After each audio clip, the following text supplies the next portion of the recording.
Today I'm responding to Stephanie Sue and the video she made about me entitled, Why I'm Scared of Nikocado Avocado.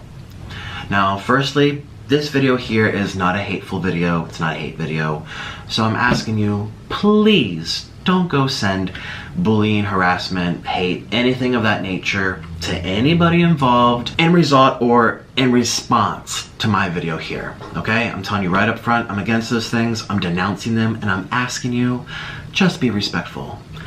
Now, obviously, everyone's been asking me, where's your video? We've been waiting, are you gonna respond? But honestly, because of the holidays, Merry Christmas, Happy New Year's, and how time sensitive everything was, I decided to wait just a little bit until I felt it was an appropriate time to speak. I have a lot to cover in this video. I'm gonna go over every single aspect and address it head on. All right? So I'm asking you, please listen to as much as you can, as much as your schedules, your time allows for, because everything is equally important in my view. What I'm gonna tell you at the beginning isn't more or less critical than what I'm gonna tell you at the end. All right, I have screenshots, I have photos, I have audio clips, I have various pieces of the story that Stephanie decided to leave out of hers. So let's go. The first thing I'd like to address are the photos in her house. Now again, I don't know what's more important, this or the voice messages or the... I'm gonna tackle this first, get it over with, because this is what I see repeating a lot. There's no excuse to be taking photos of someone's home without their permission. Why would you be taking photos? That's creepy, that's stalkerish. Are you dangerous? Are you gonna break in and steal a lamp? Are you gonna leak her out? Like, why would you take photos? And in Stephanie's video, she implied, well, she said that she had gone to the bathroom, she used the restroom, and when she came back, she had checked the security footage to see that I was taking photos of her house without her knowledge. And therefore, it made her question her safety, the overall peace of mind in her home, and that's a lie. That is 100% a lie. You know what the viewers will see? They will see upon arrival, the moment I stepped into her home, she gave me a whole house tour. I don't know if I went to every room, but I walked through, oh gosh, 5, 6, 7 different places. She took me from room to room, bathroom to bathroom, bedroom to bedroom, even outside to the pool, to the swing, everything. You will also see that upon arrival, she pointed out various pieces of furniture, and I asked her, as a fellow YouTuber, that's a beautiful couch, where's that from? Oh, it's from this place. Oh, that's a beautiful light fixture. A whole house tour, and she was very excited to show it off to me, as I would be too. It's a very luxurious house, one of the most expensive houses I've ever seen. You'll also see on this security footage that we had a very long FaceTime with my husband Orlin while I was in her home. And during that FaceTime, she proceeded to show off her refrigerator, her microwave that slides out or something from the counter, the marble countertops. She pulled out her phone and said, oh, this is the type of marble I had. And then she went to the stove and showed us the stove. Oh, this is Thermador this, Thermador that. She showed us the water spigot that's used to put water into pots. She showed Orlin the sofa, the lights. She gave him his own version of a house tour. And she's claiming that I was taking photos for an odd reason that she has no idea what it was for. And that's what made her feel unsafe. But she was sitting right there as I took a photo, watching me. Watching me. What she's saying here is so incriminating. She's making it look like I did something without her knowledge that therefore threatened her peace of mind or implied the overall safety of her home was in jeopardy. Stephanie, you painted the stage for your viewers that you had no idea I was taking photos, and that was the reason you were questioning your safety. That's the only thing you supposedly had on me. And you knew that probably wasn't enough to emotionally sway everybody, which is why you made half of your video discussing sexual assault, PTSD, the Me Too movement, all of which have nothing to do with our collaboration. It is so ethically wrong to insinuate that I was taking photos while you were in the bathroom and you had no idea as to why that was the case. That is deliberate manipulation in order to sell a story. And out of the few photos I took, they're only of the same room. The kitchen and the seating area. I didn't walk anywhere else and take any other photos. I wasn't looking around for suspicious things. I was admiring her furniture, admiring her. And she says, I don't have fancy light fixtures. I'm sorry. That's the first house I've been in that looks like that. This is a multi-million-dollar home. I was impressed. I was happy for you. And I think you were happy to show it off to me. That shouldn't be used as material as to why you felt threatened by me. Absolutely not. Why would you lie about why would you lie about something like that? I don't understand. Why would you lie about it? I even took a selfie. Look at me. And I sent it to my husband. Oh, and let me play you what I sent to my husband. Here's a screenshot of Orlin watching us do the house tour. Look, I'm literally pointing toward the couch. This is innocent stuff. This was like fellowship. This was conversation. Oh, look at my house. Look at my sofa. Where's it from? Oh, it's beautiful. Orlin says, oh, I love it. You know, we are YouTubers too. It's not like I'm the milkman coming to rob a lamp from her. A lot of these YouTubers, they have security systems that talk to them. You know how like yours just like makes some message on your phone, but then you have to open it, you have to see, and it does it like every time someone walks by, which is annoying. But theirs will be like, it's a intercom sound speaker like throughout every room in the house, and the lady will go, someone's at the front door, and then it'll go, someone's at the front gate, or someone's out back, or someone opened the second story window. And she talks to you and stuff. I really want that. That's really nice. That's what I sent. That's what I sent him. Why would you lie about something like this when you knew it's not like I walked into her house like this.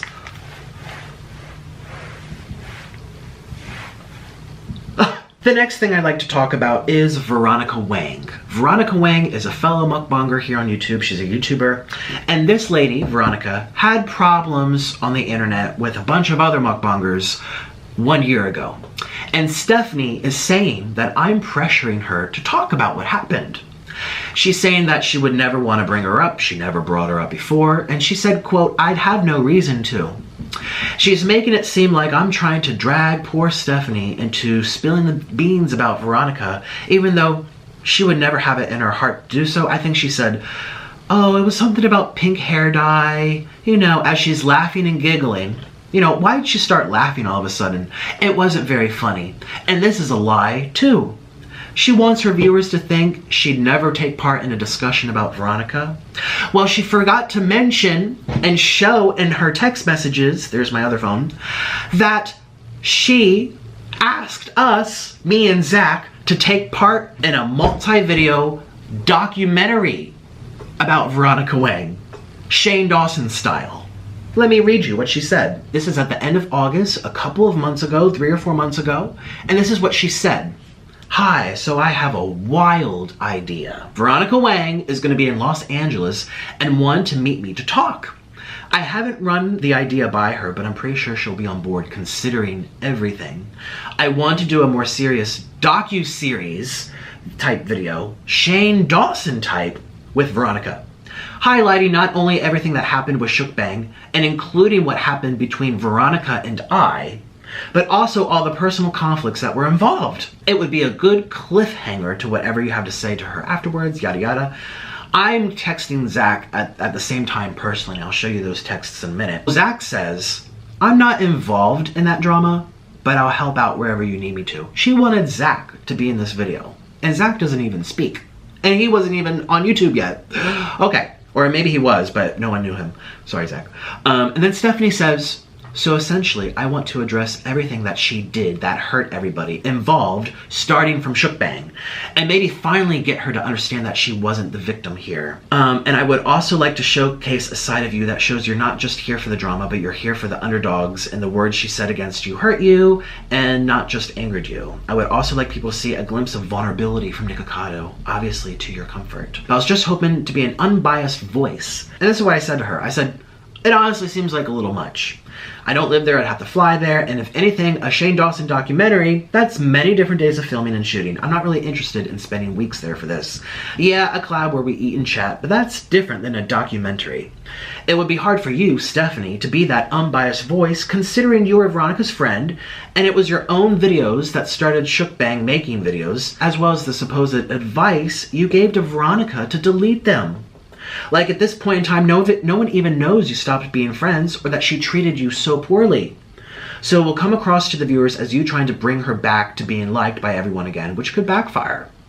She never even apologized to you or anybody, so I don't think it's a good idea, just my thoughts. She's like, oh, okay, well, I'm still thinking about it, but I'll keep you guys up to date if anything comes into fruition, yada, yada, yada. I said, it's an interesting idea, but I think it would only work with someone who wasn't involved. And we'd have to know up front that she's willing to apologize and admit she screwed up. Otherwise, it's a waste of everybody's time. And I say, quick question for Stephanie. I know you said you were unable to collaborate with me personally, but because you didn't want anything drama related on your channel for professional purposes, so how do you think a video of this nature would do with both me and Veronica together, the literal dividing force to any existing drama that led us to not collaborate in the first place?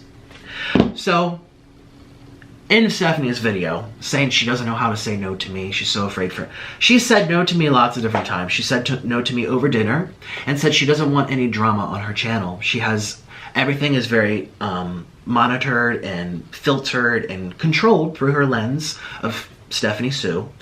And I would bring in the drama and she didn't want that. And I understood that.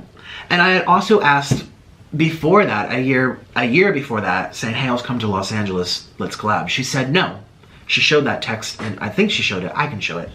So she's told me no twice before. And I said, and the reasons were because you're full of drama. Then Stephanie said, but I do feel that her reaching out to me is her, hopefully, trying to apologize for everything that went down. In terms of the video, if it is to even happen, I'm hoping it will be a chance for us and everyone else she wronged finally get our apologies and closures, but also have a more meaningful and productive conversation about everything that happened. I never really got 100% clear my name after what happened, so Stephanie was interested in talking about it for her own personal reasons, and you never got your apologies, and she never accepted what she did, so I was hoping we could walk away from it with this closure. But I don't want you to feel like all of us will come out holding hands or anything, but maybe it's for all of us to air out what happened in a productive manner so that none of us have this looming over our heads any longer.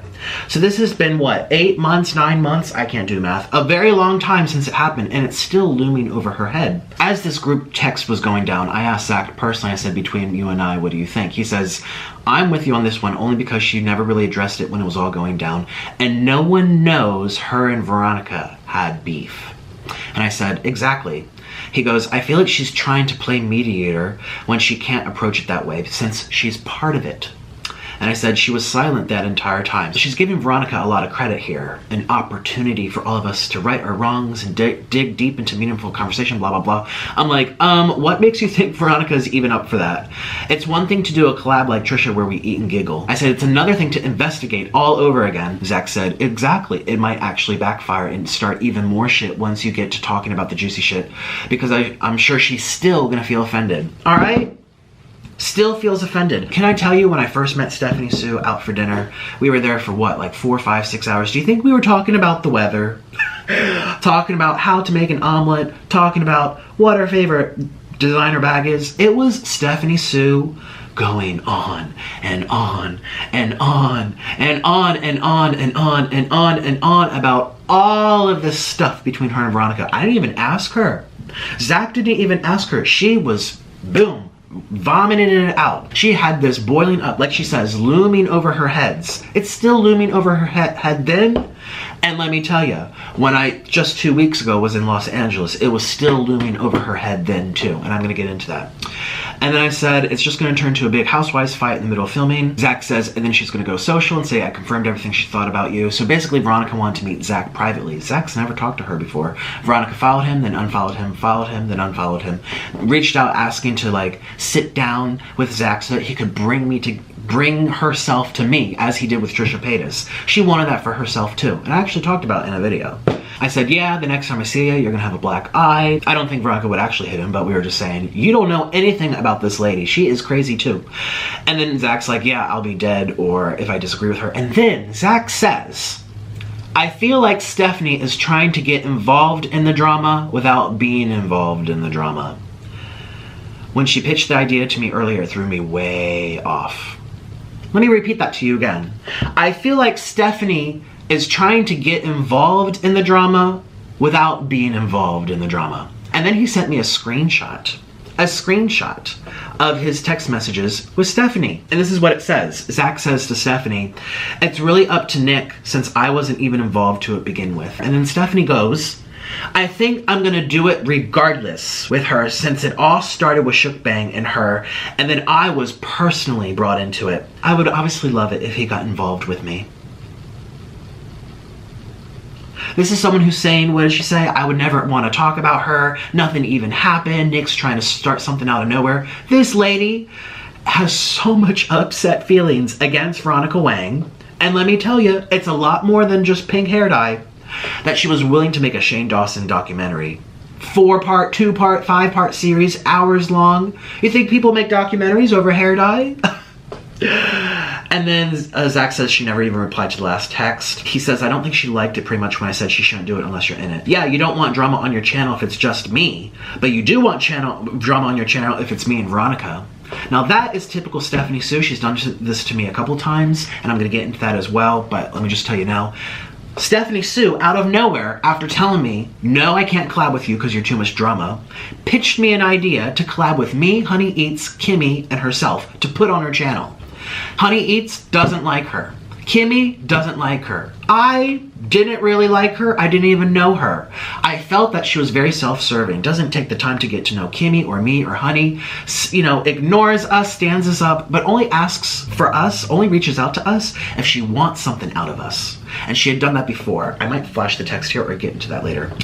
And I'm like, that's what I'm saying. I'm too much drama for your channel, us two. But if other people are there, then it's okay. I said most of the assault wasn't to Stephanie, it was to me. She just said Stephanie told her to do it, that's it. But that's not what people remember to talk about. We're talking about what people know. What people know happened with Shook Bang, Veronica, me, Sassy Samar. It was Veronica saying Nick did this as a vegan. Nick is a liar. Nick made this up. Nick is Shook Bang. Da, da, da. It was most of it come to me. And I said, and it's because Stephanie at the time didn't say anything. What happened between them two is like a whole separate secret story. So people are going to be confused. Oh well. A whole separate secret story. And then Zach says, "I wonder if she's still going to do the video then with Veronica. Like, what would they even talk about? It's probably going to turn into another mukbang." And then I just said, she's trying to get an apology for the things Veronica did to her off camera that no one even knows about. So if that comes out, they will hate her even more. And then Zach says, when Stephanie realizes it will take months to film anything meaningful. I think she's trying to capitalize on it. That's what Zach said. I think Stephanie is trying to capitalize on it. Remember what I said my first impression of Stephanie was? He goes, yeah. And I said, let's throw Zach in there too. The more the merrier. And then Zach goes, that's why I told her that I'm not even involved, so it's up to you to sign off on it. I said, sigh, YouTube, LOL.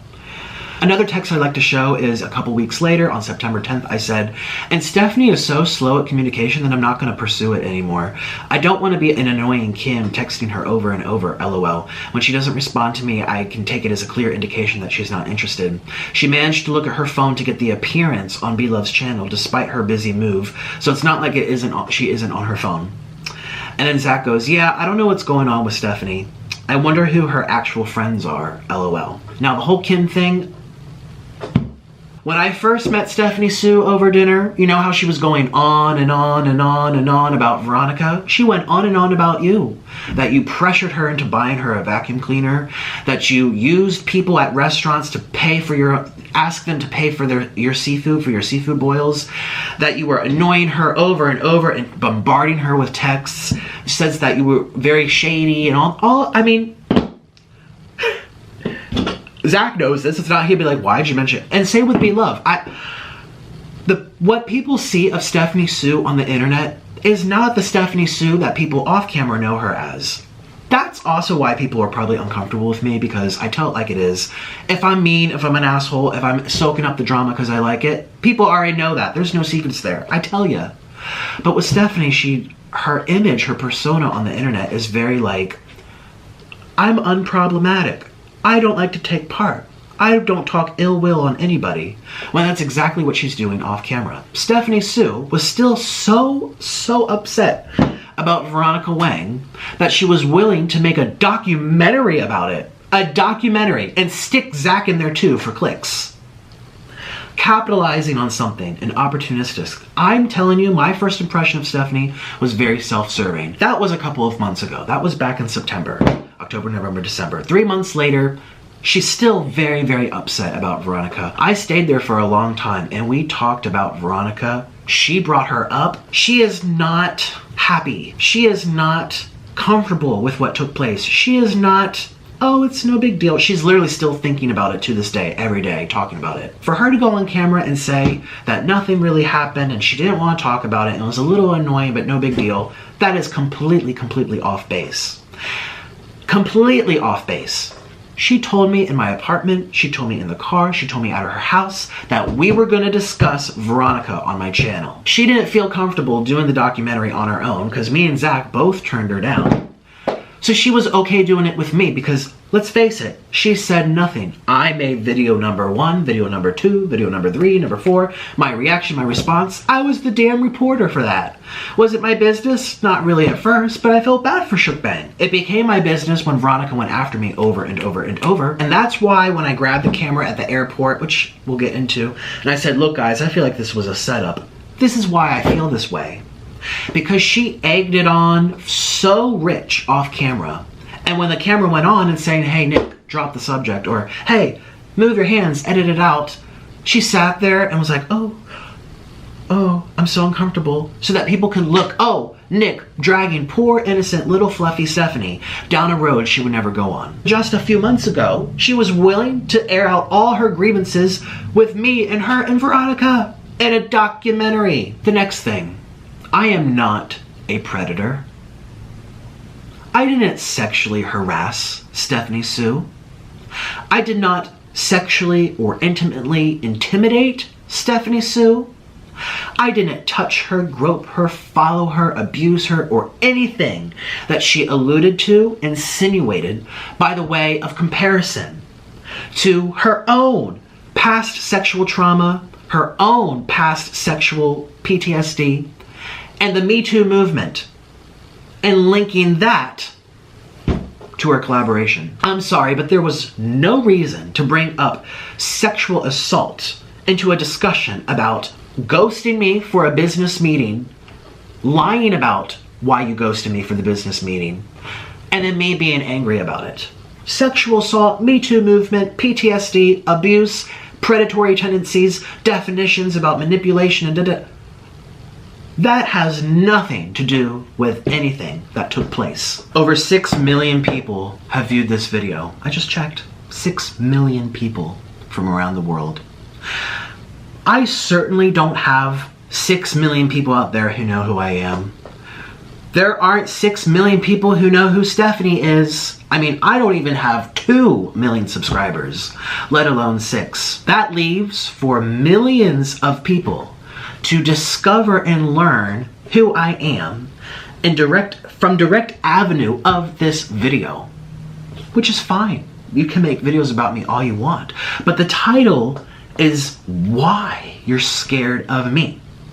Millions of people are coming to this video to learn why this girl who's crying and holding herself, which by the way, the thumbnail doesn't even appear in the video, why she's scared of me. And what do they see when they click it to learn why? They see a clip of me taken out of context of me saying to her, I hope you can trust me, or something along those lines. Oh, we can trust each other now. There's another clip of me taken out of context, making comments about the Me Too movement. Out of context. And then there's another clip, a surveillance footage clip of an, at that time, unidentified man. Unidentified, over top of you, touching you as you scream and cry out. And then there's another clip of you saying to the camera, me too. Whoa, gee, was that by accident? Or was that to get an audience hooked to find out what I did to her regarding the Me Too movement. You scroll down to the description box and you read, here are some links to help you understand what he did to me. And one link is about emotional manipulation. And the other link is to a story time video that I made about the Me Too movement. What he did to me. The Me Too movement is not what I did to you, Stephanie Soo. The Me Too movement is not what I did to you. Emotional manipulation is not what I did to you. After Stephanie put out her video, totaling 6 million views, there are hundreds of videos coming out in response to it. And of those hundreds of videos, the views are amounting to tens of millions of views. And what are people saying about me right now? That I am a predator, that I am a manipulator, that I sexually abused Stephanie Soo, that I have predatory tendencies. Someone just put out a video today called Nikocado grooms Stephanie Soo. Someone put out a video yesterday called Nikocado Avocado sexually assaults Stephanie Soo. I was on the Twitter trending page for 2 days, the United States trending page, with tens of thousands of tweets about me. And people saying I am a predator, a molester, a rapist, an abuser. I have documented all of it. I have proof and documentation that people have been reaching out to my sponsors and telling them not to work with me anymore because I have predatory sexual behavior. There are people who are commenting all over my videos with I harassed, I abused, I followed, I stalked, taking photos of someone's home so I could rape them. People have reached out to my little brother. People have reached out to my family. I have people in my own lives saying, what the heck is going on? People are contacting my parents while they're at work. Even my own viewers thought that that person on top of her and the surveillance footage was me.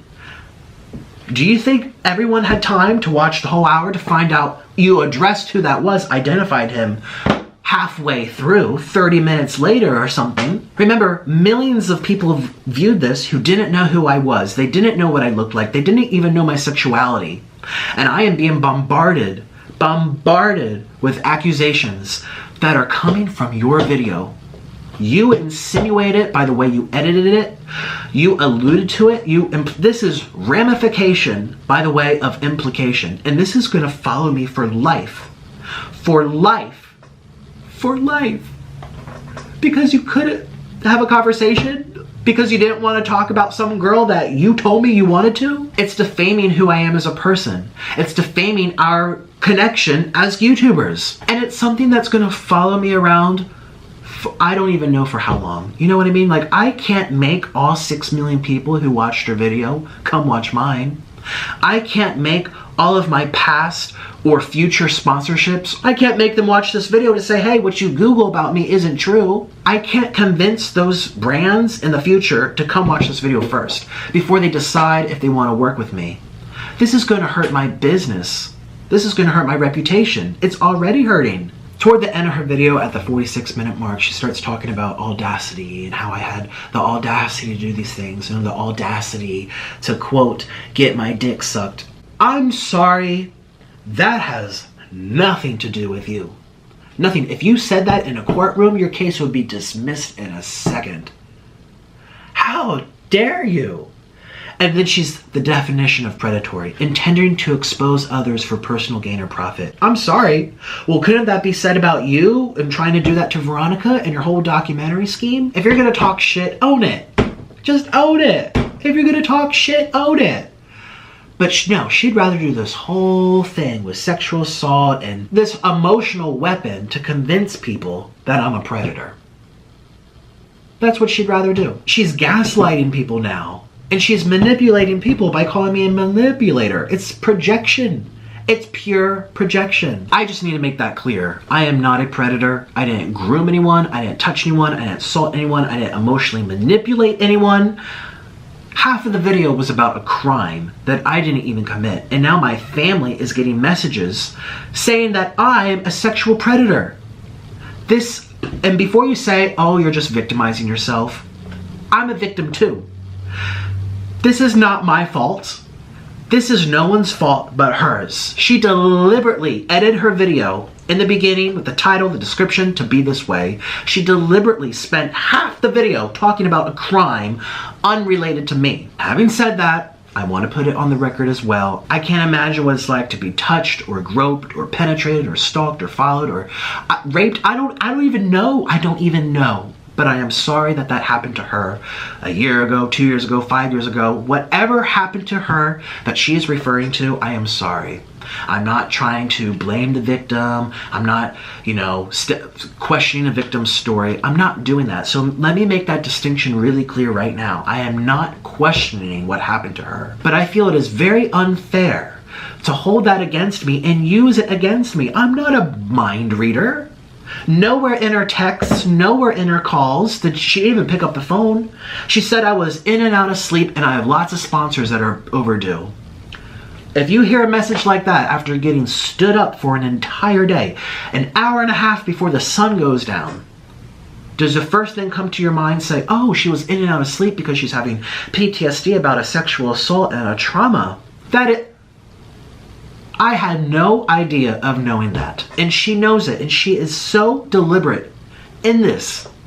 And now, again, I am sorry that she went through whatever she went through. I am not victim shaming her.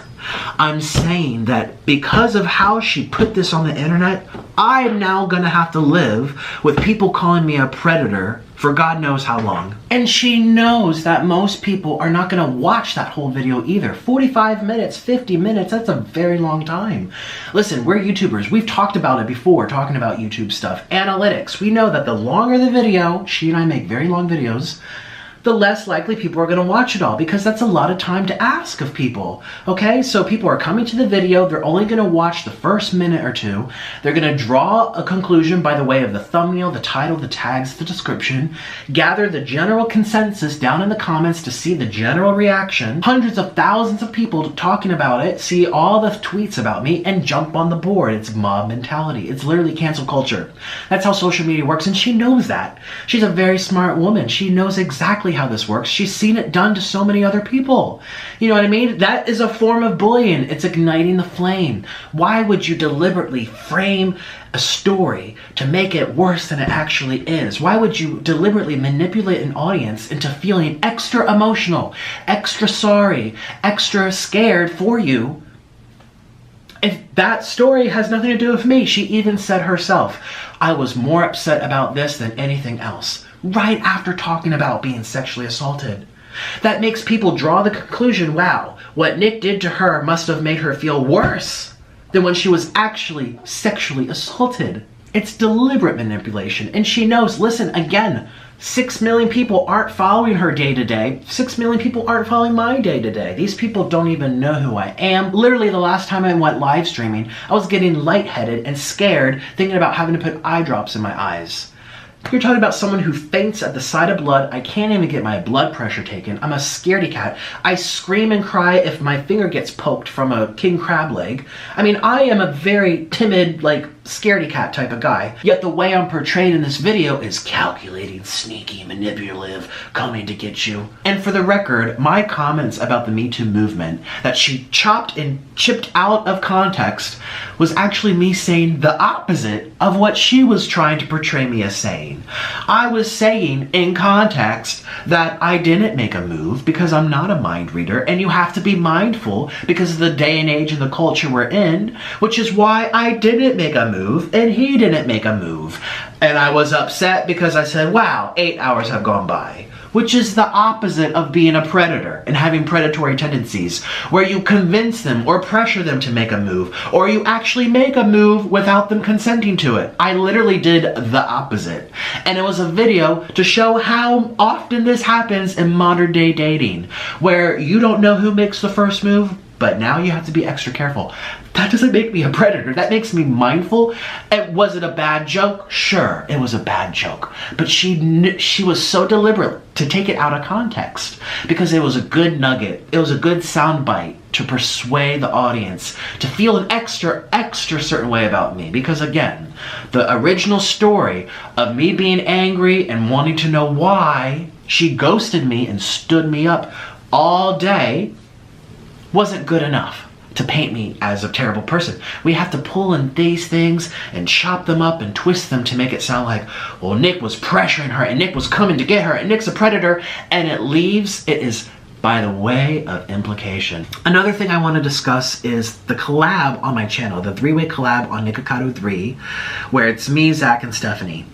And there's a point at the end of the video where we're wrapping things up and I'm saying goodbye. Thank you so much for watching. I hope you had a good time. Make sure you check out their channels and subscribe. Give them some support.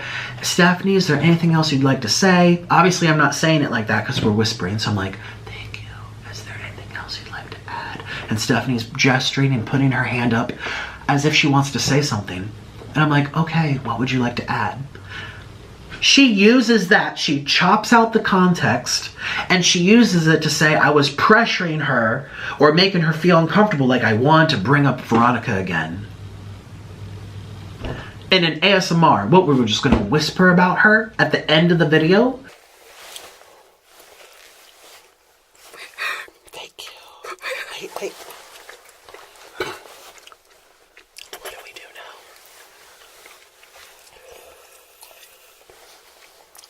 Goodbye. She's playing the flute. Are you ready? Okay. What would you like to say? Thank you for watching us eat these. We love you. Just ridiculous. She knows exactly what she was doing. Do you think she didn't know how this would come across on screen? She was trying to emotionally sway her viewers into saying I had predatory tendencies. And of course it looks creepy because we're whispering. Is there anything else you'd like to add? You know, creepy, but we're whispering. Out of context, it looks even creepier. And she did this on purpose to sell a story. There was no reason to add that out of context. She's saying that was somehow, what did she say, evidence, or that backed up her feelings about me pressuring her to talk about Veronica, as if we were going to bring her up at the end. The Veronica video happened 5 hours previously. That was the noodle video at my apartment. 5 hours had gone by. We had to go to the grocery store. We had to shop for the ingredients. We drove all the way back to Zach's place. We had to make the food. That in itself took an hour or two. Set it up. I mean, Veronica was over and done with. We didn't even mention her. And she's saying that she should have said this was the end of the video and I had to say goodbye. Wait. Goodbye. She's playing the flute. Are you ready? Okay. What would you like to say? Thank you for watching us eat these. We love you. So I said, do you want something else to say? And then she said, thank you for watching us eat this. And she laughed about it as she looked at the food because we had been making fun of the food. I think I have the Instagram story saved where we were mixing up the Cheetos and the mozzarella cheese and the nacho cheese. And we were like, oh my God, this looks so crazy. It looks like a heart attack. It looks like a beating heart. Like, what the heck are we ingesting? The things we do for YouTube. You know what I mean? Like, it's pure shit. It's pure junk food. That's what she meant by thanks for watching us eat this. I obviously was giving her a chance to say goodbye. And there's no way she didn't know this. She had to sit there and put it together and watch it. There was another thing actually on Zach's channel where we were doing our ASMR collab. And at the end of it, there's like one piece of chicken left. And we turn off the cameras and we go, well, how Zach does his collabs is very similar to mine. Remember, say we know how to edit? We're YouTubers, we edit all the time. Zach literally, every time, say he's eating a chicken leg, he'll eat the chicken leg and when he's done, he'll cut it. Take a break, wipe the sweat off, it's very hot in his box. Take some water, adjust the mics, think of what's gonna happen next, and then go for it. So we edit after every chicken leg or every bite. And we have water, we had to get up, refill our waters. There was editing being involved. And the last scene, we had discussed, it was Stephanie's idea that she would have the last leg and I would look at her like, ooh, what you doing? Because I'm, you know, the fat pig that loves to eat. And it was literally following what me and Trisha had done, where we sat there with our noodles and we looked at each other and we glared. We're literally trying to be funny. We're trying to get a reaction out of the viewers. Well, people are taking that clip now and saying, here's proof of Nick looking at Stephanie all creepily. Here's proof of Nick trying to groom her and prey his way onto her and manipulate her into saying something she'd never want to talk about. Poor, innocent Stephanie. And that was her idea. I didn't even realize until when I watched the video. That I was like, she wasn't looking back at me either. It was a YouTube video. There was no thought into it, looking at each other. She didn't even look at me.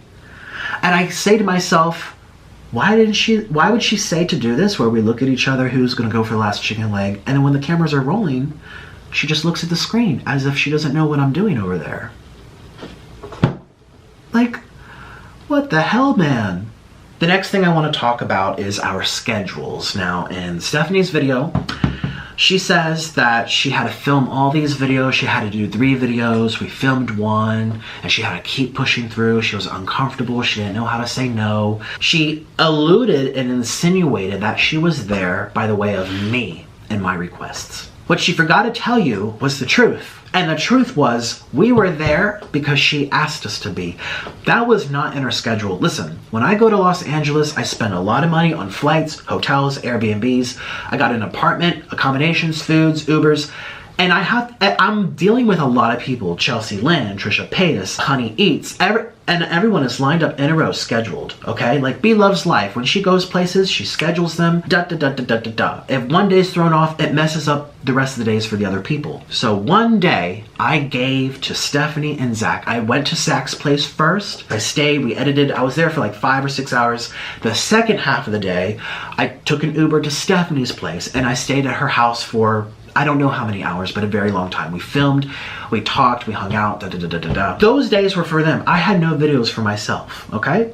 The next day was supposed to be a video with me and Stephanie for my channel, and a video of me and Zach for my channel. Because remember, the first day, I worked on 2 other people's channels, their houses, their place, their schedules. The next day was my turn, for me. Stephanie Sue sprung a breakfast up. We were supposed to meet. She said, I had breakfast, I'm going out to eat with Zach, I'm running late. Okay, that's fine. Then she ran even later, there was a long line. Okay, that's fine.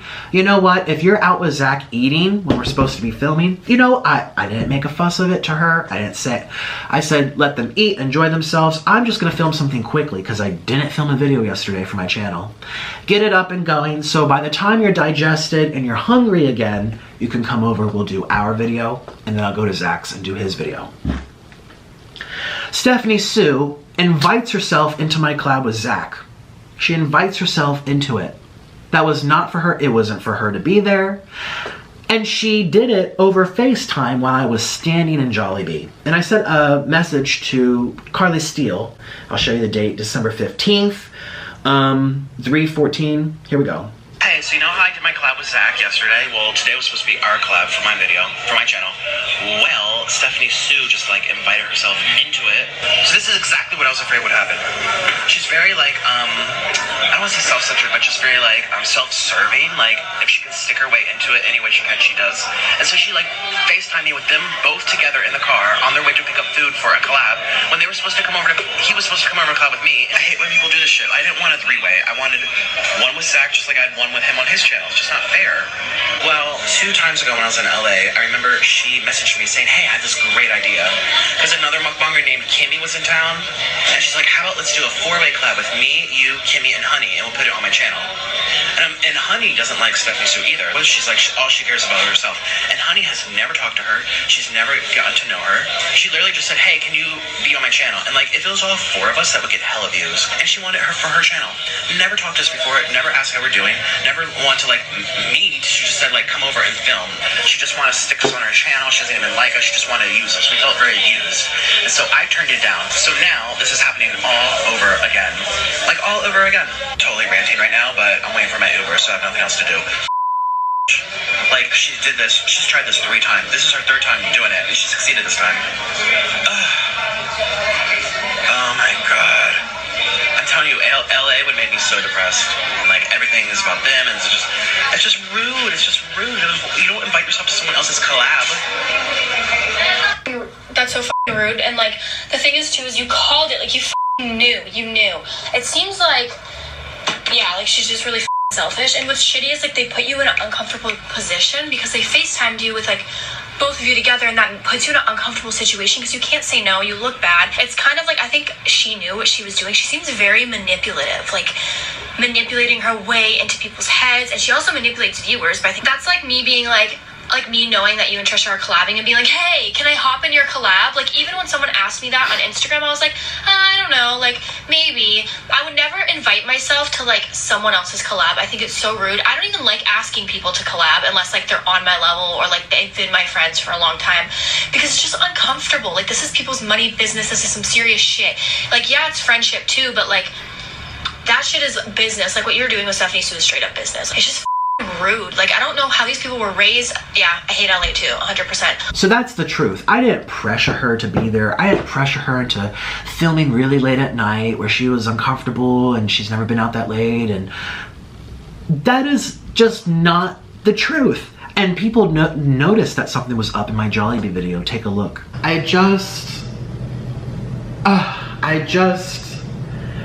Oh gosh. It's very hard to sometimes be myself, and sometimes I'm one of those people that, like, I am letting you know I'm actually really upset right now. I am so mad. I don't want to cry. Oh.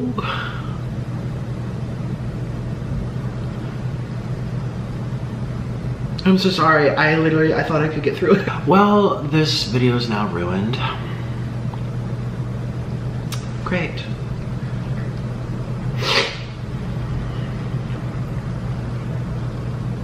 I couldn't even act my way through it. Like, oh, I'm so happy. I was like, you guys, I'm kind of sad about something. I just don't understand people. I don't remember what I said, but I remember not making it obvious it was about anyone. I think I even mentioned Orland so people could, like, oh, it's probably just Nick and Hun. Something back home happens and I'm so, like, kind of, like, bothered, and now it's affecting my presence. I actually didn't want to talk about any of this. I didn't want to, but this is what started me being so upset. So when she blew me off the next day for our collabs, you know, this is where a lot of my frustration was coming from. This is what started it. She started it. I didn't just wake up saying, like, F this girl. You know what I mean? So this is, she's very sneaky. How she is off camera, when we did those three-way collabs, she complained, she bitched, she moaned, she rolled her eyes, and she even kind of alluded to this, saying, like, I keep pushing forward. It's like, you invited yourself there. You could have said, actually, I changed my mind. It was just ridiculous. And she did it for her own benefit. So she could be on my channel. I get double her views. That she could be on Zach's channel in our collab. Because she knows when me and Zach last collaborate, it got 1 million something views. She wanted to be part of that so that people could go to her page too. It's just rude. And I had that gut instinct already. She had done this before. I feel so bad for Honey because people think like she was just picking on Stephanie out of the blue. Stephanie has given her the middle finger for a very long time. She's taken some sponsorships from her. She's never ever gotten to know her. She only contacts her when she wants something out of her. And that's for Honey to talk about. If she wants to go into depth, there's a lot that goes on. I just please don't think that I convinced Honey Stephanie was there's a lot of people who already have this opinion about Stephanie Soo. How she is on camera is not the real Stephanie Soo. Zach told me that Stephanie told him that she was willing to collab with me now, not the first time, not the second time, not the third time, maybe for a drama 5-part docuseries on my channel. But now she's willing to do it because the views kept going down, down, down, down, down. You can look at her social blade, and her views have been going down for like almost half a year, just steadily declining.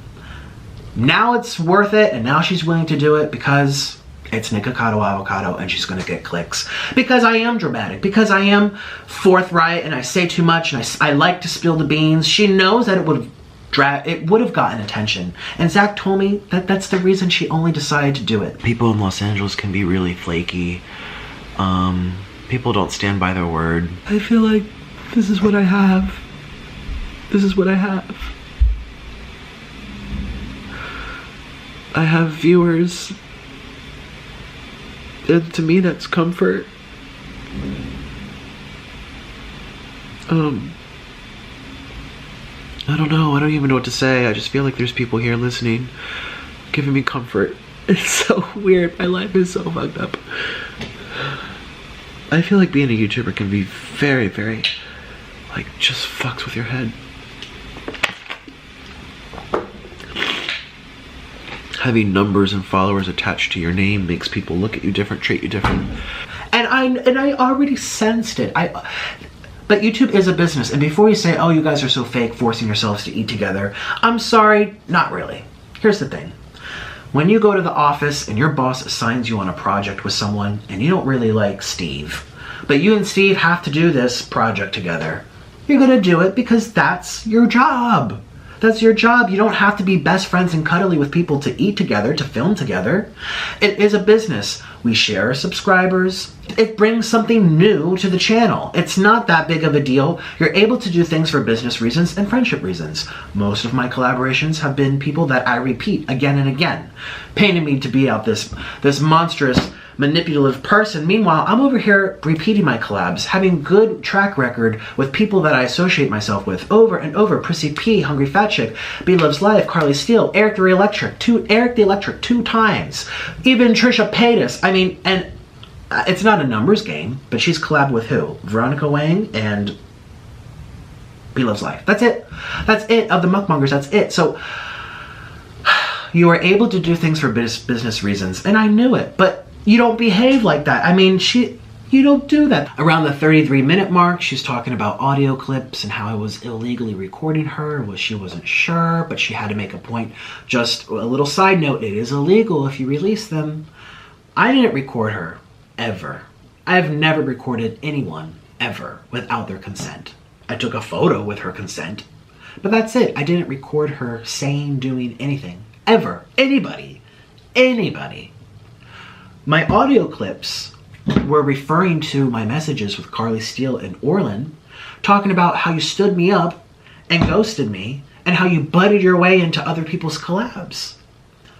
If her mind went straight to, oh my God, it must have been about me, could it be that she said a lot of different stuff about a lot of different people that if were to go public, she'd be in trouble for? What's that saying? Those who fear the least have the least to hide, something like that. Now let's talk about her merch.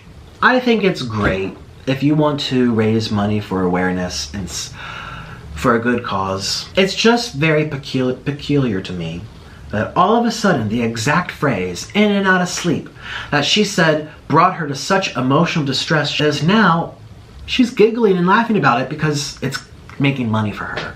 And she's saying that 100% is going to charity. Well, you know what she did? She knows that she's getting tens of thousands of people going to her merchandise page, that this influx of traffic, that she put a sale on every single one of her items. Every single one. To, I don't know, persuade people to buy something else to support her.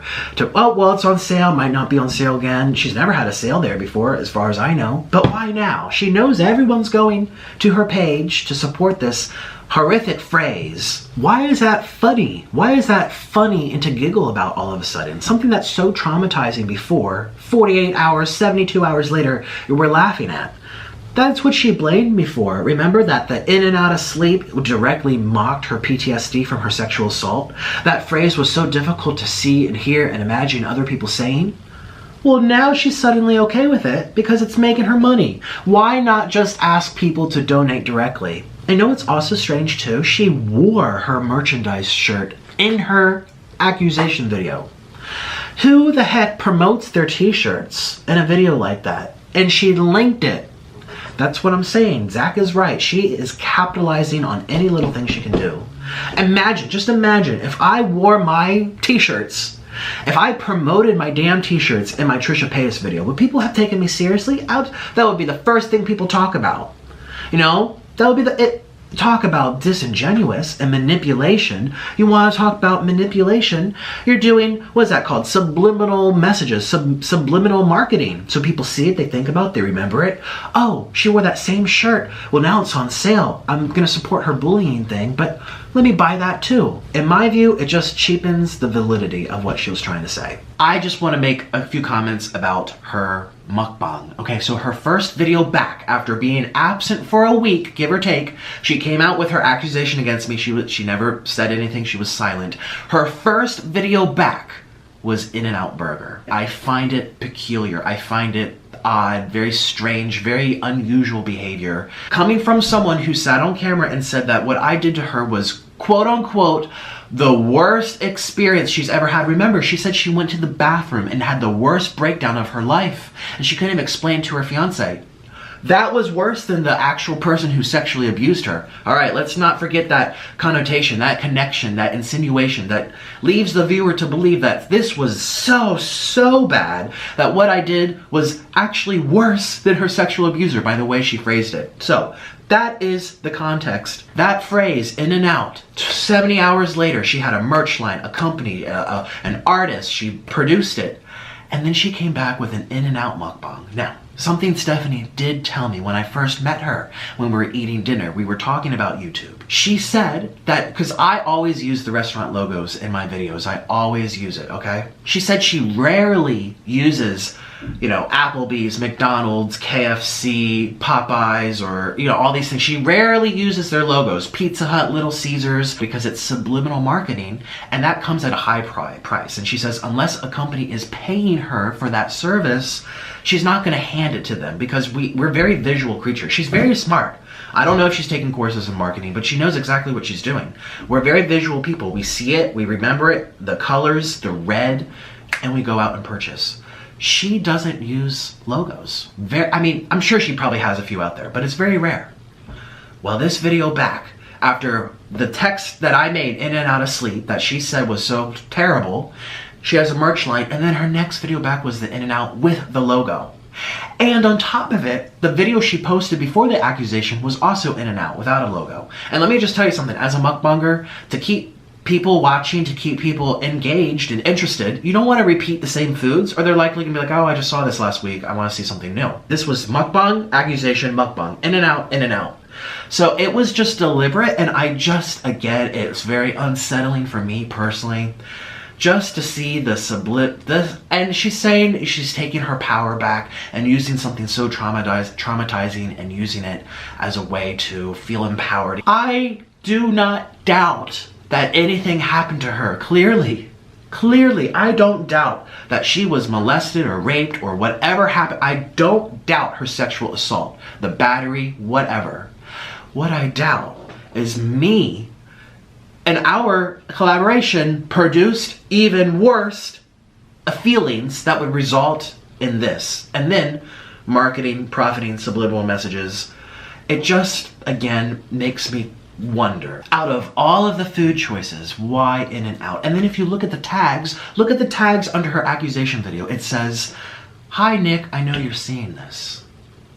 Who taunts with their abuser? Who taunts with a predator? If she's that scared of me, that is the strangest thing. No one's ever done that to me before. I've been on YouTube since 2015. I've had problems with various different people. The vegans have come after me. I've had problems with it. You know, I've never seen someone taunt me in their tags. Let me tell you, someone like Stephanie Soo is very, very smart at keywords, what's searchable. Again, the marketing, the advertisement, subliminal messages. She knows that that phrase isn't a SEO word. Sorry, I don't even know. An SEO word. She knows. That was for me to see. Because people can't see that unless they're a YouTuber or they have special downloaded software to get those tags. That was subliminal messaging to me saying, I know you're seeing this. Why, if she's that scared, that upset, that traumatized, why would she toy with me?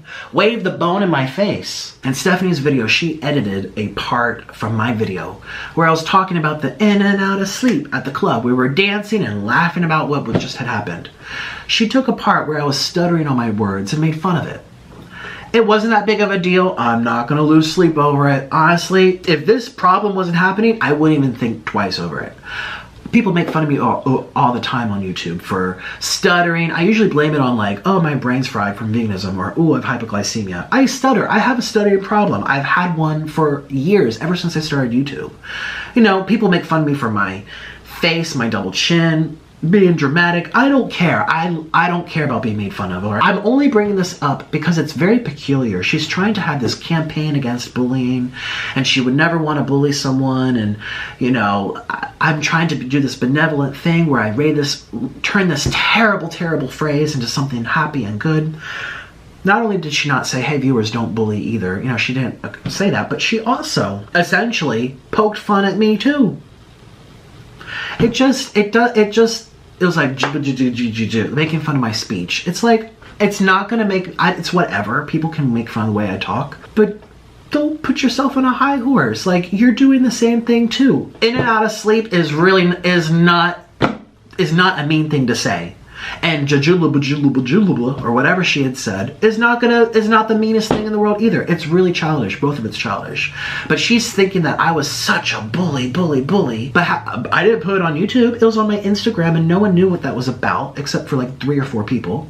And then she put that on her video, which got viewed 6 million times. Of course people are going to see that as license to go to my channel and add fuel to the fire.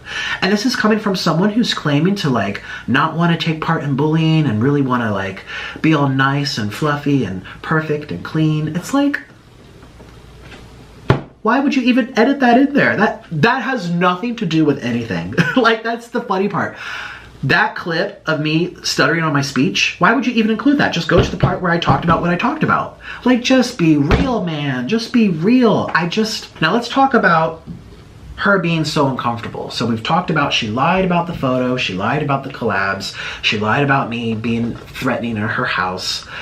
Now let's talk about the collaboration, how she said she was so uncomfortable. And she said she got so distressed that she started touching me and wiping me. It's like, to me, that's pretty damn playful. I mean, you're so scared of me that your first instinct is to touch me? I mean, I'm not claiming there's no consent there, but how does it work? How does that work? You know what I mean? The next thing I'd like to point out is that nowhere in her videos, not the first video that got 6 million views, and not the follow-up video that, I don't know what it's at now, 500,000, 1 million, something like that. Neither one of her videos did she sit there and say, hey guys, make sure you don't bully either. She didn't have the occurrence to ask her viewers, hey, don't bully either. I'm saying that this person bullied me. I'm accusing them of X, Y, and Z. But by the way, I'm taking a stance against bullying. So don't go bully the bully. You know, don't perpetuate a cycle. I'm trying to do this benevolent thing where I have merchandise and I'm giving this money to this bullying organization. But there was an occurrence to say, and by the way, stop bullying them too. Honey Eats has gotten so many death threats. Remember when Veronica Wang said that? She didn't prove it. Maybe she did. I don't know. Honey Eats has. She showed the screenshot. She shows what people were saying. Just meeting her in the grave with her dead father and her brother who has some kind of disablement. You know, he deserves to die. Like, just really heinous thing over something very, very insignificant. You think she doesn't know that? You think she isn't well aware? She says, I've loved everything I've seen on Twitter. Well, what are you looking at on Twitter? Half of it's about me being a predator. It didn't occur to you to say, by the way, let me make sure there's a distinction here to all these viewers who don't know who Nick is and only watched the first 2 minutes. I have proof. My receipts tell me that she liked my Instagram photo saying I was exposing someone, and she knows it was about herself because Zach told her. And by the way, that's the first and only Instagram post of mine that Stephanie Soo has ever liked. Ever. She's never publicly commented to support me in my Instagram. She's never made nothing. And that's fine. Again, this is my business. This is, whether we're eating, putting on makeup, doesn't matter. Don't try to diminish it. Oh, you're just eating. It's not that big of a deal. It's our craft. And with regard to our craft, people are coming after it. Honey Eats has been posting all week long, dozens and dozens of types of messages she's getting from Stephanie's fans or people who have just been, you know, exposed to this situation with the most heinous things I have ever seen. I mean, I try not to read it. I'm sure I know I get lots. I don't open it. I haven't been opening my DMs or even looking at it, but Honey is really, really not taking this well. And guess who's watching? Every single story. Who has been watching it for days and days. Here are the receipts. Only 2,000, 3,000 people saw this story. Honey just posted it a couple of hours ago. And there's no occurrence to Stephanie, who's doing this, carrying the torch, trying to lead the way in anti-bullying and hate speech. Go on camera even, the place where this all started, and say, do not bully people. That might be a good start. I mean, she uploaded a video called Life Update, and she said, oh, well, it's kind of awkward, but I can accept her apology. Why didn't she throw in there, and I've also seen how people have reacted and it's broken my heart. Or I've seen how people have twisted this into being this big old extra thing, and it's also broken my heart. And by the way, please don't send her hate speech. Didn't say anything. Didn't say anything at all. In and out of subscribers, in and out of relevancy, in and out of money, I mean, her viewers, or people, again, who have been exposed to this situation, who don't know any of us, are saying that stuff to us. So in and out of sleep, in and out is such a terrible atrocity to her. But if it's being used towards others, she's sitting there watching it, and she's not saying a peep. Again, I'm not holding it against her. She should have said this shit. It just, I find it very odd behavior that there would be no general occurrence. I'm thinking of people who truly are trying to open their hearts and really fight for all ends of the stick, and it doesn't even occur to her to say, hey, leave honey alone. Hey, stop bullying people. Hey, don't use my video as ammunition against someone else. Doesn't say anything. And she's been watching my stories too. The minute I post it, within 5 minutes, and I have 70,000 people watching my stories right now. Why are you keeping tabs on what I do next? Why are you knowingly wanting to be reminded of what I say and think day after day after day as I make my Instagram stories? Listen, I've had beef with people in the past, and people that I'm just like, oh, makes me sick to my stomach. I want nothing to do with them. I unfollow them. I even block them in some cases. I don't say, hey, let me remind myself today about someone who made me so upset to see what they're doing now. When you're really that upset, where it's so much easier to grab a camera, talk about things, edit in your cries. Listen, the cries were edited in. She cut mid-cry out, cut mid-cry out. Toward the end of the video, cut mid-cry out. It was so much easier to do these things, and you're that scared and that determined to make people feel a certain way about me. You're that desperate to make sure people say, wow, look what Nick did to her. And you're still willing to watch my stories to see what I do next, so you have more material. Who taunts somebody that they're so afraid of? Who? I would genuinely like to know. Who taunts somebody like that? And then you're going to like posts about yourself being exposed by me? Why? Why would you like that, Stephanie? There's something I do, again, the whole I'm so uncomfortable, I don't know how to get out of it.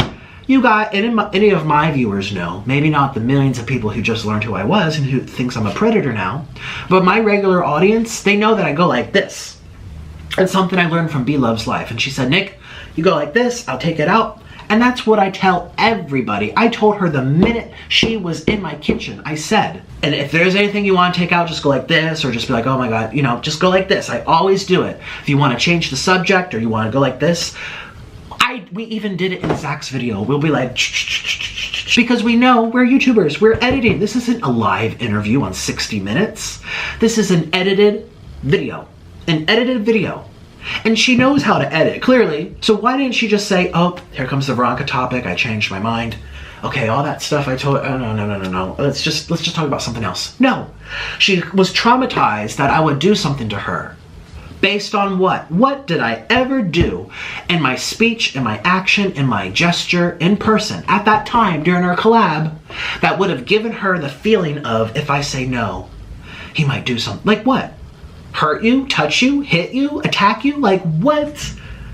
What? Everybody knows this. Ask Chelsea Lynn, ask Carly. Carly literally said, Nick, take this part out. I took it out. Even Trisha Paytas, she called me and we talked about something we had talked about and she's like, take that part out. I took it out. Some of my collabs, I give them a copy of the video to review before I even post it. Jessie Smiles asked for it. People asked it. This is YouTube. She knows how it works. Oh my God. And she didn't even ask me at the end of the video, oh, could you take that part out actually? But I'm really uncomfortable. She didn't even say anything. She didn't even say anything. Was she hoping that I would post it so that people could say, ah, look at Nick dragging poor sweet Stephanie down a road she would never go down? Just, oh my gosh, as you can see, I'm getting so heated. That's why when I stepped off the plane, first of all, let's talk about the plane ride. Let's talk about that. Nobody knew the time of my flight except for two people. Two people knew the time of my flight. Zach Choi and Stephanie Soo. That's it. Those were the two people who knew the time of my flight. Two people. Stephanie posted her video around the time of me boarding the plane. Stephanie Soo has never posted, ever, a mukbang or a video on her channel that early, ever. And I did see a lot of people commenting about, wow, this is strangely early. I believe in coincidences. I think there are things that happen in life where people are like, oh, gee, what are the chances of that? But given all of this, she lied about the photo, she lied about the video, she lied about this, she lied about the in and out, she lied about me knowing she was sexually assaulted, and that's why she couldn't talk to me. She lied, she put my name in the tag to taunt me. Hi, I know you see this. She's liking my photos about exposing her.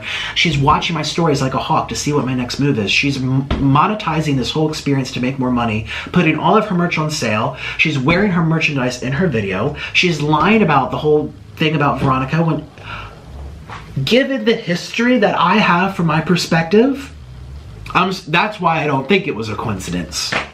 It's hard to believe that this was an accident. What they did not know was that I told them the wrong time. It was actually an hour after I thought. See, when I schedule my flights, I tell myself in my head a time to be extra early just in case. So I was literally stepping onto the airplane and I was texting Zach. And the video had just been dropped. A bunch of people were saying it to me, and I was literally walking onto the airplane.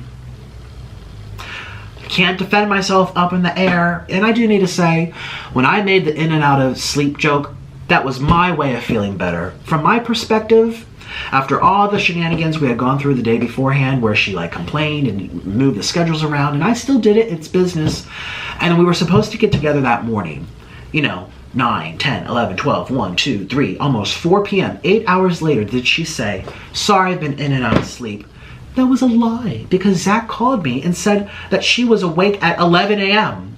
And I said, literally, I'm a real person. What I said to her is what I would tell you. I said, why didn't you just tell me when you were out of sleep? I can't make it. I don't understand. You know what I mean? The in and out of sleep remark that I said when I retold the story to my friends Tian, Honey, and one of her friends who wants to be unnamed, he's not a YouTuber. I told them what I had known up at that point in time. I did not know that she was having PTSD. I did not know that she was sexually traumatized and shaking because of it. I did not know that she was seeing me as a predator. Like, no communication about that whatsoever. And now she's letting people believe and egging them on to think that I was making fun of her. I'm victim shaming by saying in and out of sleep. How dare you? I am so sorry that whatever happened to you happened to you. I don't know. But that's not my fault. And you knew how you were arranging the video to make it seem like I knew that. I was thinking of it in that moment when you stood me up for 6, 7 hours. I texted Be Love's Life and I said, has this ever happened to you before? And she was like, absolutely not. No way. You know, people are, this is profession. This is people's time. It doesn't matter if I'm eating, putting on makeup, doing reaction videos, or silly little skits. This is my money. This is my business. People are flying in. Chelsea Lynn drove how many hours to come see me? People, this is a business. You don't just show up. And if you're late, you say, sorry, I can't make it. Or she waited till the sun went down, an hour before the sun went down, 3:30, 4 p.m. to say, I was in and out of sleep and I have a lot of sponsors. That's a lie because I know what Zach told me. It's also a lie because where are those sponsored posts?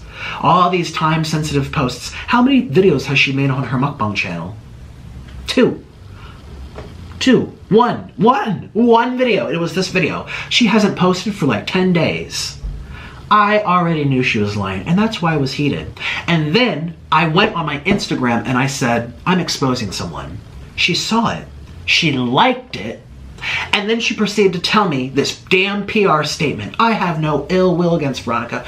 I was so uncomfortable. I felt, I'd feel kind of pressured. I'm like, then let's just not talk about it. That's not what you told me in person. You had this whole idea to do a documentary earlier, so to stop acting like she knew. She was creating a paper trail. In my view, that's what she was doing. And by the way, that's not slanderous or defamation. That's my opinion, and I'm letting you know that's my opinion. I went to a bar with Honey Eats. We went to a Korean bar, and we were drinking a lot. We had like 7, 8 drinks. I think Honey has a photo on our Instagram. We were having a great time. It felt so good to laugh things off and drink away our issues and our fears and our problems and just have fun. I got to meet Tian. He's another mukbanger. He does YouTube. One of Honey's friends. Really, really cool guy. It was the 4 of us. And at that moment, I told them about Stephanie Soo. You already know Stephanie and Honey had their previous issues together, their previous dislike of each other. Actually, when I was at Stephanie's house, she asked me, why does Honey hate me? Putting me on the spot. And I told her, I'm like, because you blow her off. You don't communicate. You don't show any type of effort that you want to get to know her or meet her. You just want to use her. And that's what I told Stephanie at her house. What I say on camera, I say off camera. If I think someone's a bitch, I say someone's a bitch. Stephanie has this delicate dandelion flower image on the internet where she's unproblematic, and that's just not the case. So I told Honey, because Honey already disliked her. And you don't say I'm the only person in the world who's going to get comfort by meeting up with someone to complain about someone we both don't like or both have had issues with over a drink or a couple drinks. Like, it wasn't malicious. I wasn't saying let's get the whole internet after her, let's tag her name, Stephanie Sue, nothing. I told them all what happened. I told them that I got stood up. I told them about her inviting herself to the collabs. I told them everything I told you. One of my takeaway moments was when I showed them her responses. Oh, I was in and out of sleep. We thought that was a backhanded response, and we laughed it off. We made a joke, in and out of sleep. Ooh, I'm in and out of sleep. Oh, I'm in and out of sleep. I did not tell them that it was about sexual assault. I didn't tell them that Stephanie Sue was assaulted. I didn't tell them that she was raped or touched or groped or harassed or stalked or whatever happened to her. I don't even know. I don't even know. And by the basis of her text messages, I wouldn't have even known that that's why she couldn't meet up with me. What you can see, our text messages, there's no indication where someone says I'm in and out of sleep. And your first occurrence is, oh, they must be having traumatic PTSD from being raped. That's not a normal occurrence. That is not a normal, oh, that's what it's about. To me, it's like, oh, you're being lazy, or you're oversleeping, or it's just an excuse. You know, like what you do in school. You're late for school. Oh, I overslept. You know, you just didn't feel like going to school. She didn't feel like collabing with me. I was pissed. So we laughed it off. I made an Instagram post, in and out of sleep, with the logo in and out. And I tagged the people who knew, and I also tagged people who were my friends who did not know. The people who did not know, B Loves Life, Chelsea Lynn, Trisha Paytas, and Eric the Electric. The other people, Carly Steele, Orlin Home, Honey, Tian, and I think I tagged Honey's friend. I can't remember. Maybe. Oh, I don't think I did because he didn't want to be on the internet. Those people knew. I owe a big apology publicly to the people I tagged who had no idea what that was about. I honestly did it because I wanted to feel better. I did it because I was saying, you know, I know what you're doing, but I'm going to laugh it off, or I'm going to say, look, I have people on my side. I'm not going to let this ruin my day. It was childish. It was stupid. It was dumb. It was a taunting tactic. It was really taunting. And I'm sorry for bringing in those 4 people into it, because they're not the type of people who would do that. Chelsea Lynn, I adore her. I love her. I love Eric the Electric. I love B Loves Life. I love Trisha Paytas. I love all of them. We still have good relationships. More so, I hope that the viewers can forgive me, because now they're getting attacked for saying, you're making fun of a rape victim. You're making fun of a sexual assault victim. You're belittling and making fun of someone's trauma. How dare you, B Loves Life? Or how dare you, Chelsea Lynn? Chelsea Lynn got all these messages. You're mocking and victimizing and shaming a woman. And she's like, what the f***? And that's my fault, because I tagged him in something like that. I didn't know it was going to be portrayed that way either. I have to put that on the record. But that's how it was twisted, and that's why it looked really bad. And I shouldn't have done it to begin with. I really shouldn't. It was stupid. I could have just done that privately with me, Honey, and Tian, and Honey's friend, just sitting there drinking and saying, in and out of sleep. You know, I really should not. I shouldn't have brought to that level. So I am sorry for that, because those are very good people. Yeah. I'm affected by ghosting. One of the reasons as to why I was so affected by when Trisha ghosted me was she actually asked this question to me on her podcast, and she said like, oh, the ghosting thing really affects you, but some people, when you mention it's because you're very professional, you come from a business aspect or whatever, which is true. I was a freelance violinist. You show up, you do your job, you're running late, you let them know. This like ghosting, not showing up, it never was part of my experience as an adult, young adult, leaving high school, you know, working in the real world and stuff. I never really experienced it ever. And if there was people running late or not showing up, they let me know ahead of time, so I wasn't sitting there. And that's also, can I just say why this made me extra upset? Because I was hangry. Remember, our meeting, our relationship, our scheduled appointment was on the basis of us being hungry for it. This wasn't just a chit chat, whatever. We had to be very hungry so we could eat a lot of food. So if I'm waiting an hour, 2 hours, 3 hours, I'm saying, gosh, do I eat now? But then I'm going to get full. Then we have to wait extra. What if she comes 5 minutes after I start eating? Well, then, you know, mukbang is hard to organize. That's why when Be Love, she schedules everyone in a row, because you can't take a chance of someone not coming and they might be late, but you don't know, and then you don't eat. And this wasn't 6 hours without eating. This was after sleeping for 9 hours. And I saw people on Twitter saying, oh gosh, poor baby, he has to not eat for 5 hours. It was 5 hours of waiting, but I hadn't eaten since the night before when we filmed our collab, which was like, I don't know, 10 p.m.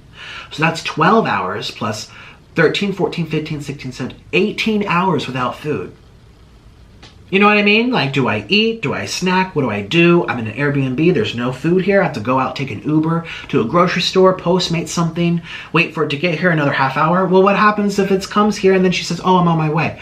So I was just waiting. And that's why I was extra hangry too, on top of which I'm trying to get at right now as to why I was very emotionally upset. Yes, in my experience, people have never ghosted me except for the Trisha thing. And she did ask me on her podcast. I don't think maybe she'll post it by the time I come out with this video.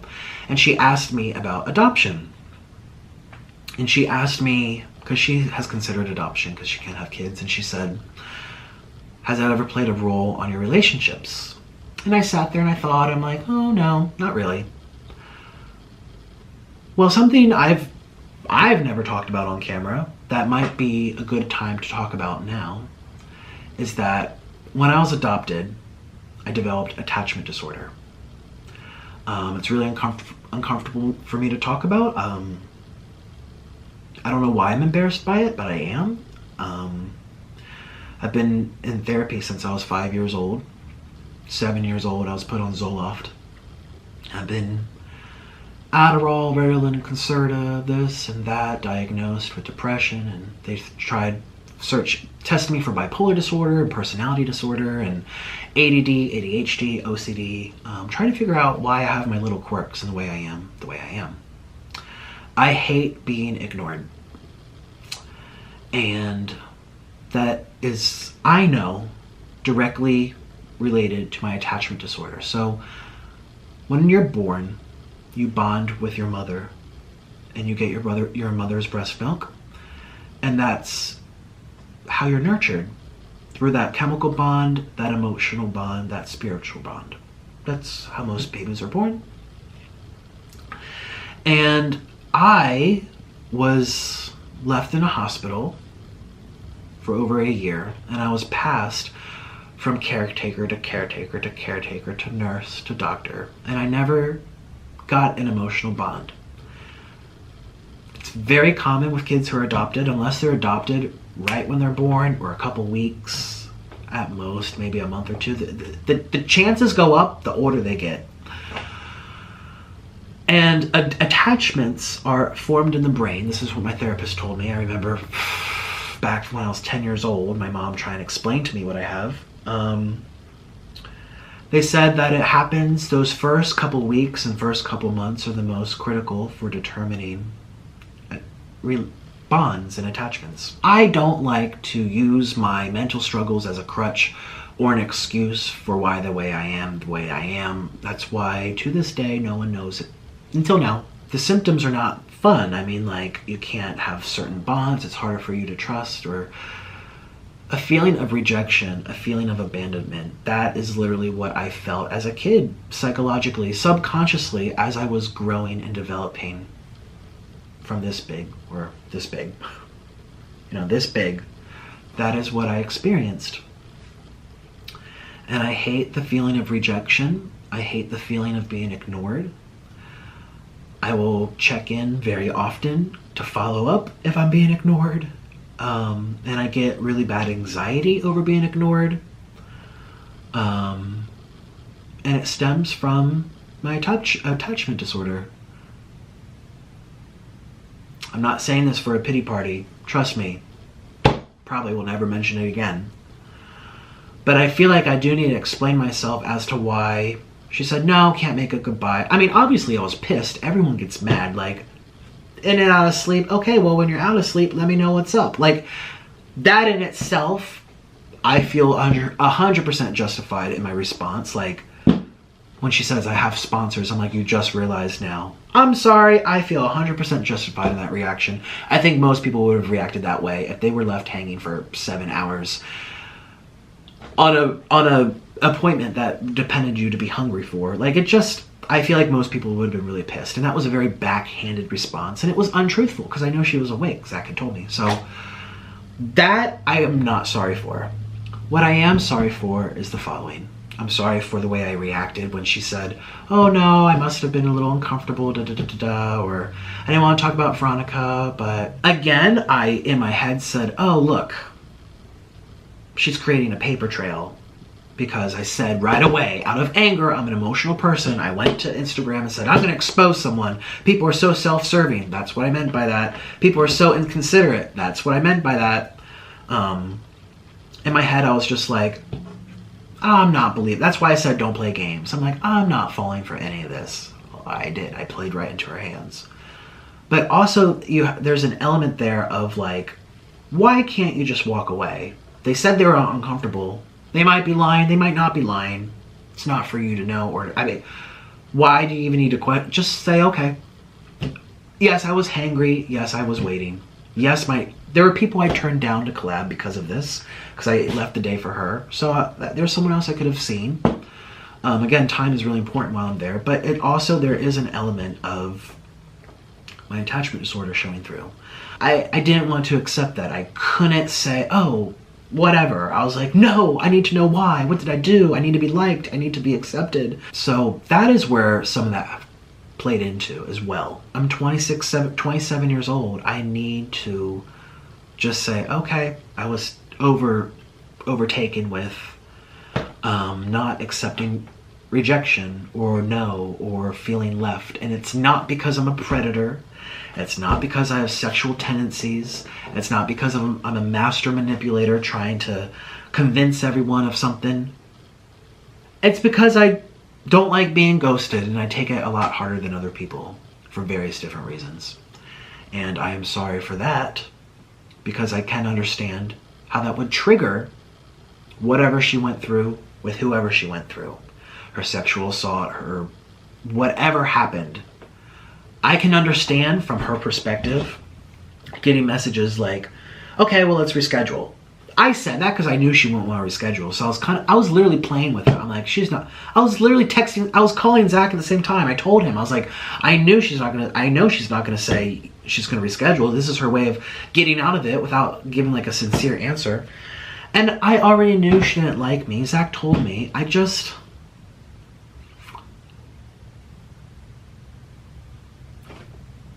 From her perspective, I can understand. I'm trying to imagine right now being assaulted, feeling powerless, having people manipulate you into doing something you never agreed to. I can understand those emotions coming up. I couldn't let it go. I couldn't let it go with Trisha. I mean, 3 years later, I was still upset by it. 3 years later. And I'm embarrassed by that. I am. I'm embarrassed that I can't be normal and just be like, well, I'll think of you, I'll talk to you whenever. It's a very intense part of my personality. I'm an intense person. But that's something I need to take responsibility for, and that's something I need to learn how to control better, and I honestly feel like I need medicine for that. I used to be on lots of different medicine growing up, and I'm trying to think if what I was on helped with that aspect. I don't think so.